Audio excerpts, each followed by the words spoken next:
Forgiveness. This takes us into our message by our dearly beloved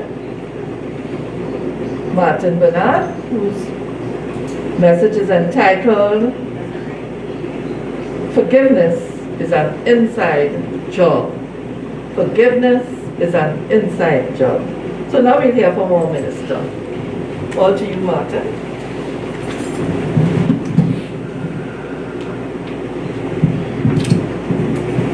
Pleasant good morning. Pleasant good morning to you. I greet you in love as we worship together for the glory of God. And always I thank you for coming and salute the divine energy that has brought us together. I want to, before getting into the message, to begin on a note of expressing heartfelt thanks to all of you who supported the youth seminar initiative held yesterday. I can tell you that it was, as those of you who were part of it would have recognized that it was indeed an outstanding success, especially against the backdrop that it was the first effort of its kind. So I want to take this opportunity as minister to thank all those who have supported the initiative, the members of the team, Ase Ase and others, and some of you are here, Altia, Pat, and even Ariana and Malachi, they were part of the youth assembly yesterday. And then there are other members of the team who are not here, like Cedric and Peggy and Dean, Maurice, Whitney. Anybody else I'm missing out? We formed the focus group. And of course, we had people coming on board from as far as San Fernando, Reverend Bernardine Rollins of San Fernando. We had Heather Seal from Port of Spain, and they all contributed on the day in question yesterday. And it was indeed a success, I must tell you. So I want to thank those of you who have encouraged perhaps your grandchildren, maybe even your great-grand, to come online yesterday. The journey has just begun, because the whole idea is to build and to vitalize and re-energize the youth sector of our movement. You know, it cannot end there with just that activity yesterday. We have to find ways and means of not only attracting them and they're saying it was very good, but how do we now keep them? So we have to look for other things that we can do, and we may need to follow up with phone numbers and so those people who attended yesterday, and see if we can reach out to them and remind them that we meet here every Sunday morning, and they can ask their parents permission and allow their parents to come as well. Invite their parents to come to be a part of what we have going on here. Okay, so that there can be an expansion both in terms of number and perhaps more importantly an expansion in terms of the consciousness that we want to wield and we want to mold here. We are looking for commitment.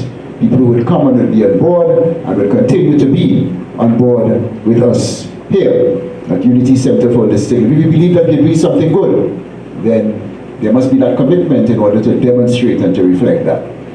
So this morning, we are speaking on the theme of forgiveness, and you heard the title of the core message. Forgiveness is an inside job. You know, Brian H. McGill once said that there's no forgiveness without love, and there's no love without forgiveness. There's no forgiveness without love, and there's no love without forgiveness. Think about that. There's no forgiveness without love, and there's no love without forgiveness. And indeed, we heard that song a short while ago by Matthew West, a very lovely song on forgiveness. I remember I was rehearsing this morning at home and going through the song that I plan to have done before the message. My wife told me that she loves that song. It's a beautiful song, and it's a kind of young people song. So at least I'm coming with old man song all the time, you know. So it's a beautiful song indeed. And when you listen to the words of that song, and when you listen to what Brian McGill has said to us, that there's no forgiveness without love, and there's no love without forgiveness, and given that love comes from within us, we must arrive at the undeniable conclusion, ladies and gentlemen, that forgiveness is really an inside job. There's no airy-fairy thing on the outside where we just talk in it.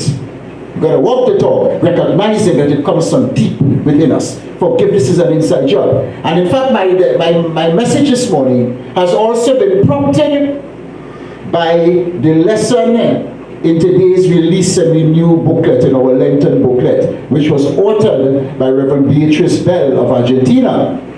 And as you heard a short while ago, it is entitled Forgiving from Where? Forgiving from Within.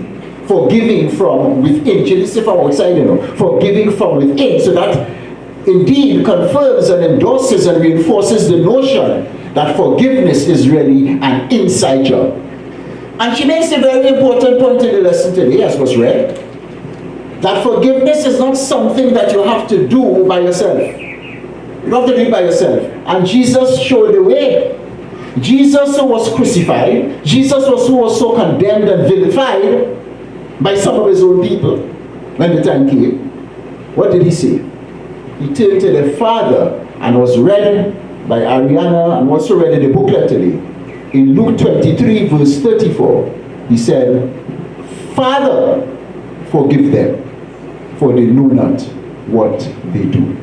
Father, forgive them, for they know not what they do. So they should say to us, beloved, as Reverend Bell points out in the book today, that true and authentic forgiveness can only be achieved by divinity, by the indwelling spirit within us. As such, forgiveness is very much an inside job. And according to Reverend Bell, again, Jesus has given us a profound lesson with that statement, that really and truly, only God, the indwelling divinity within us, can truly forgive. You have often heard this statement, which to me is really a cliche kind of statement.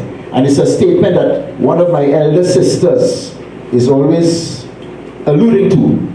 And we always have a debate on this, and when I argue with her, she would remind me who is the older between the two of us. And she would always say, I could forgive, but I can't forget. I could forgive Martin, and I can't forget. And she would go back to some kind of ancient relationships that she had. And she would say, I forgive them, but I can't forget that. I can't forget that.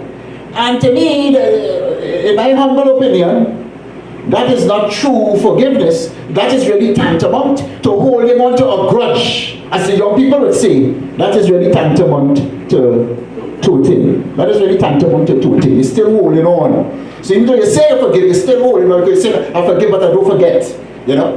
You see, true forgiveness is done from within you to without, and not from without to within. When it is done from without to within, then you're ready for saying you're forgiven and you're not forgetting. It's a kind of a peripheral, external kind of thing.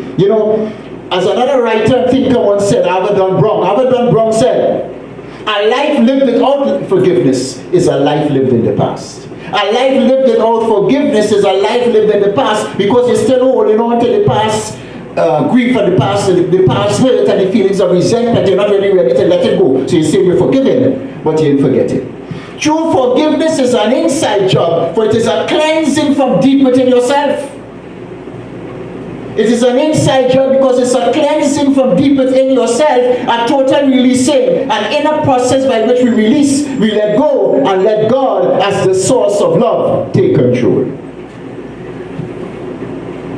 Friends, when we fail to truly forgive from within, when we fail to recognize forgiveness as an inside job that flows from the Father within, then we continue to hold on. We continue to hold on to hardened thoughts and emotions, and at the end of the day, we're not hurting anybody else but who?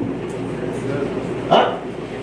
Yeah, at the end of the day, you're really hurting yourself, Oftentimes, the person with whom we are angry and and we're having these thoughts against, at times they probably forget and move on their way. They didn't even study us, but we are the ones holding on, And at times if you ask people, some people might not be speaking to others for years, and if you ask them the question, what is what you're vexed for? Can you remember what you're vexed for? All you know is that you're vexed. You can't remember what you're vexed for, And holding on to these hardened thoughts and emotions, and when we start to have difficulties with the arteries around the walls of our heart, when we start to have difficulties with all kinds of health problems, when we start to have difficulties even with our finances and our lack and so on, it may well have its genesis with those hardened, unforgiving thoughts. And some people may argue, what does having hardened, unforgiving thoughts have to do with the state of my health or my finances and so. It may have a greater symbiotic and invariable relationship than you think. And a lot of the negatives that we may be experiencing may be as a result of our failure to forgive, our failure to release and to let go. You know, we may well be eating up inside while the other person might be going about their business, as I said, easy like a Sunday morning, without even having us to study. I think I once said to you that failing to have the forgiving love of God within you set you free, and holding on to hardened, unforgiving thoughts and emotions is like killing your own self slowly, doing nothing else to the other person. It was Nelson Mandela. Nelson Mandela, the former president of South Africa, whom we know only too well, bless his soul, of course he has made his transition. But Nelson Mandela once articulated that holding on to hardened, unforgiving thoughts is like drinking poison, but expecting the other person to die. It's like you're drinking and digesting poison, but expecting the other person to die. It doesn't work like that. You're just killing yourself slowly. And he should know, because he who was in prison for so long and eventually getting his liberation, he may have felt justified for harboring hardened thoughts against those who, had him in prison and so on. But no, rather than do that, what did he do? He took the position. That's like drinking poison, but feeling that you're drinking the poison and the other person will die. It does not work. It does not work that way. I want to give you another analogy about this thing about unforgiveness and harboring hardened, unforgiving thoughts. Ariana and my boy sleeping on Malachi, just bring those two candles to me for a moment. I want to demonstrate something.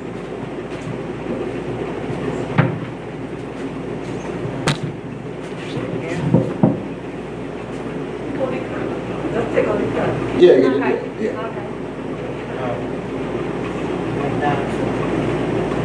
We bring the whatever. I just want to demonstrate something. With this fire.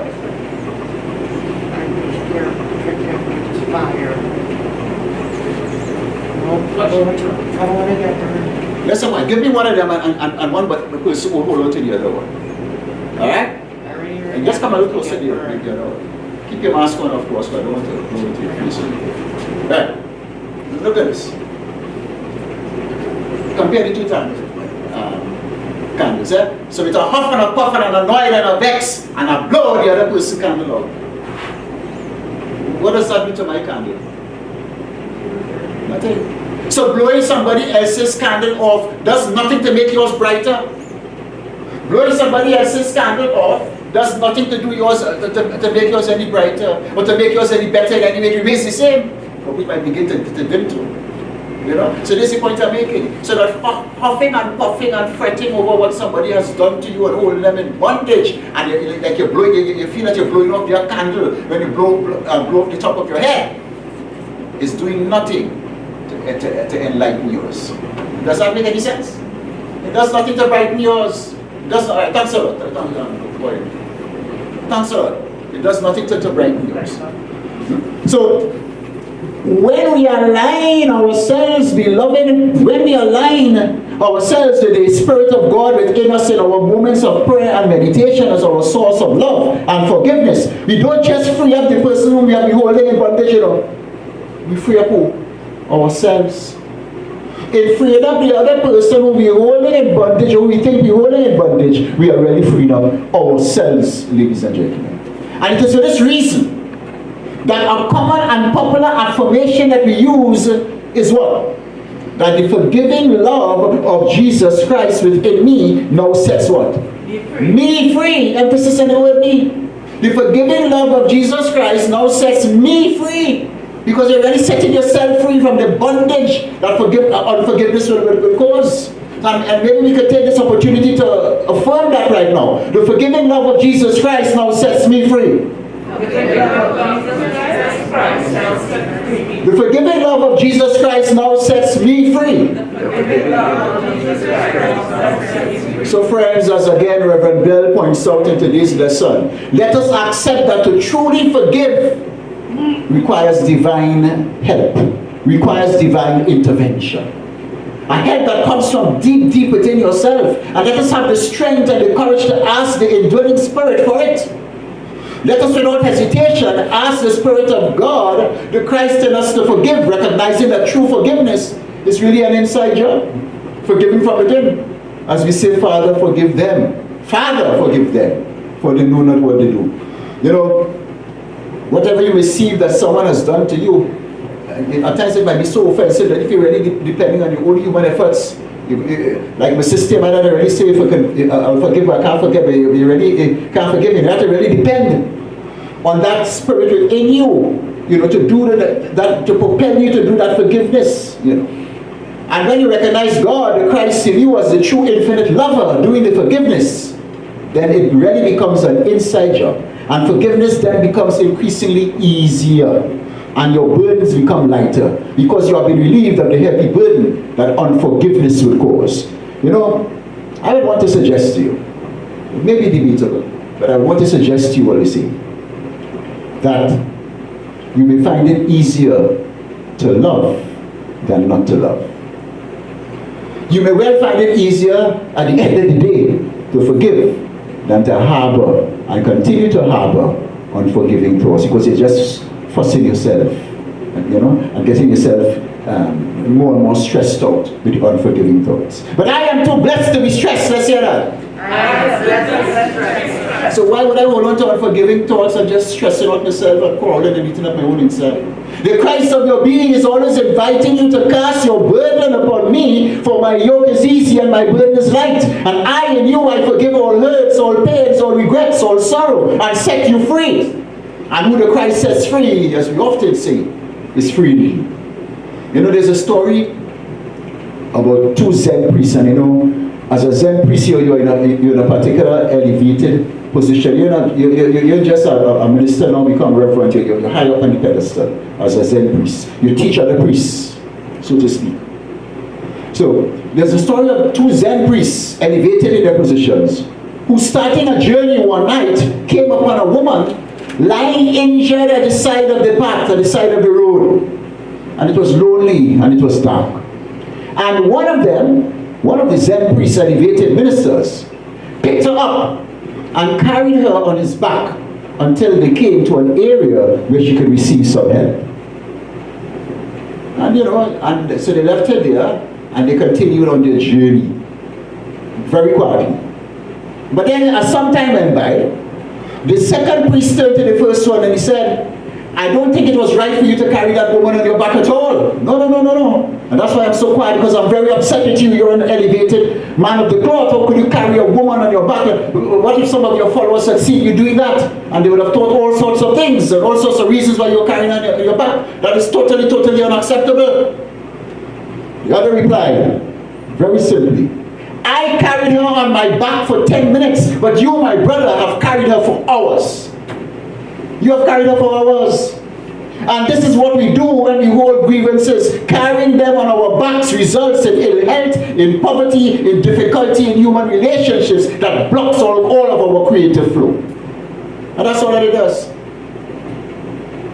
And you know, more often than not, friends, we need to turn within to the source of our divinity, to forgive not just others, but to forgive ourselves. At times the forgiveness has to begin with forgiving ourselves. You know, at times we are our own worst enemies, you know. And before we can perhaps forgive anyone else, we have to pray to God to help us in forgiving ourselves for our own mistakes of the past and the results of those mistakes. I know I've often said right here, and it may come like a broken record, but I seek no apologies for it being a broken record. I want to say it again, and I will say it again and again and again.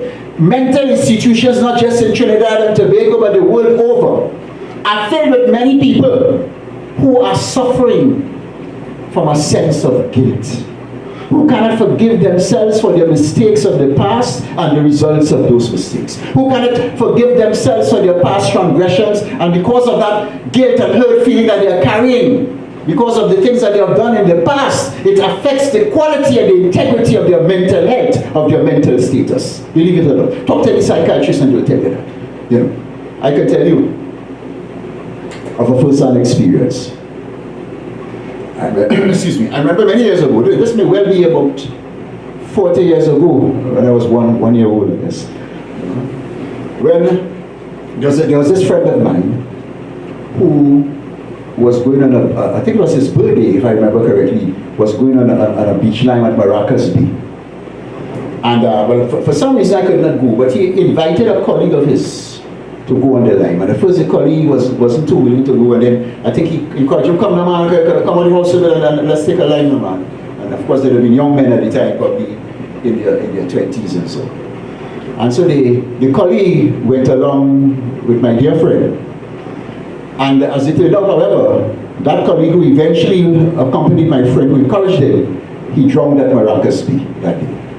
And I can tell you that my dear friend held himself responsible for the death of that man because he's the one who encouraged him to go. So much so, that he got a nervous breakdown and he actually spent some time in the mental asylum to and fro because he failed to release and to let go of that feeling of being responsible for the death of his colleague. So that's how far I can go. That's how far I can go, friends. See? So, in effect, we have just got to learn to practice self-forgiveness, you know. You can't keep on holding on to blaming yourself for things that happen. Practice self-forgiveness. In fact, Margaret Ponder gives us a technique to do that. One technique she shares with us is that in reliving the experience, we have to find a way of mentally correcting it. She said it is good therapy to practice this mental erasure, perhaps at a night time when you go to bed. So, she said, for example, when you lay in bed in the night and you reflected on all the goings on that happened in the day, perhaps once you're going to fall asleep, you can take some time to bring into the picture, into the focus, the things that you are holding yourself responsible for that may be making you feel guilty. Not for the purpose of holding on to them indefinitely, but for the purpose for temporarily focusing on them with the view, with the intention of releasing them and letting them go once and for all. This is what you say. So, once the amended picture is accepted, we are forgiven. You know why we forgiven? Why are you forgiven? Because God holds no grudges. Why we are forgiven? Because God holds no grudges. And we must know that I am forgiven and governed by God alone. God holds no grudges. I didn't hear you. God holds no grudges. I am forgiven and governed by God alone. I don't find I hear you, man. And the lady next door, she just phoned me and she said she wanted to hear you. So let's shout it to the rooftops. God holds no grudges. God holds no grudges. I am forgiven and governed by God alone. I am forgiven and governed by God alone. You know the story of the prodigal son, which was read this morning as part of the scriptural text. Among its many messages is a message about the forgiveness of God. At the back of it is the idea that God holds no grudges. You realize that? That's what the parable is telling us. As soon as the prodigal son made that decision to arise and go to his father, he discovered that his father was already there waiting him. And you know, he had all kinds of fears. I'm paraphrasing here. And he said, boy, I wonder what kind of father would be there. Because I blamed the man, and I went my merry way, I went my separate way, I abandoned where I used to live with him and so on. I wonder what my father would say, and he probably had all kind of images, negative images, you know. In fact, he was so rehearsing, you know, how he's going to treat with the perceived antagonism of his father, that he said, he would tell his father that I'm quite prepared now to humble myself and become a servant, you know. Because I know I have sinned, according to him, against heaven, I have sinned against you. So I'm quite prepared to humble myself. But he was probably very, very, very surprised when he encountered his father. As my mother used to say, it was a house of a different color. He met a father, rather than awaiting him with arms enfolded, rather than awaiting him with a stick in his hand, rather than awaiting him with a gun to shoot him down. He met a father who was awaiting him with open arms to receive him unto himself. He met a father who was awaiting him with open arms to receive him unto himself, saying, this is my son in whom I am well pleased. Why? Because the father held no grudges. Because the father held no grudges. And so friends, as soon as we are ready to go with him to release and to let go our feelings of guilt, our past transgressions, we will discover that God has already forgiven us. And all we have got to do is to listen to that still small voice saying within us, this is my son or daughter, in whom I am well pleased. For this is my son or daughter who was dead and is alive again, was lost and is found, and they began to be merry, and so we will be merry. We are merry when we accept the forgiving love of God in our hearts. It can only make us merry because we're not holding on to any grudges again.